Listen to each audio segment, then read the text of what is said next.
दोस्तों Redmi 5G के phone में दोस्तों VPN का सेटिंग क्या होता है और इसको आप अपने मोबाइल में कैसे काम में ला सकते हैं, चलिए मैं आपको बताता हूं और दिखाता हूं।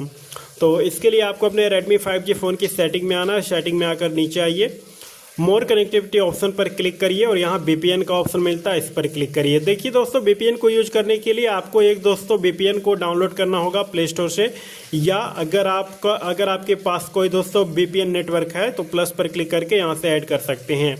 अब देखिए दोस्तों, VPN काम क्या करता है मैं आपको बता देता हूँ। VPN को ऐड करके इसको ऑन करना होगा। ये दोस्तों आपका जो इंटरनेट नेटवर्क होता है उसको दोस्तों सिक्योर रखता है, मतलब आपका इंटरनेट नेटवर्क को दोस्तों प्रोटेक्ट रखता है। इसके अलावा दोस्तों फ़ोन और दोस्तों यूजर के बीच एक दोस्तों सुरक्षित नेटवर्क दोस्तों बनाता है और एक दोस्तों बिल्कुल जो है सुरक्षित इंटरनेट कनेक्शन बनाकर आपके दोस्तों ऑनलाइन वगैरह चीज़ों को ये दोस्तों जो है प्रोटेक्ट करता है। जैसे आप दोस्तों अपने फ़ोन से बहुत सी चीज़ें ऑनलाइन आप दोस्तों मंगाते हैं या ऑनलाइन काम करता है, तो VPN दोस्तों ये क्या करता है कि आपके दोस्तों ये सारी चीज़ों को दोस्तों प्रोटेक्ट करके रखता है, उसको दोस्तों जो है बचाता है।